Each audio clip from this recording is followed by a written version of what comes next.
હવે જોઈએ અગત્યના સમાચાર।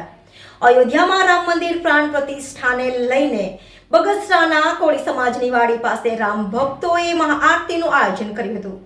મહાઆરતી અને જય શ્રી રામના ઘોષ સાથે ભક્તોએ ધન્યતા અનુભવી હતી। રિપોર્ટર હાર્દિક જોશી, NN ન્યૂઝ, બગસરા।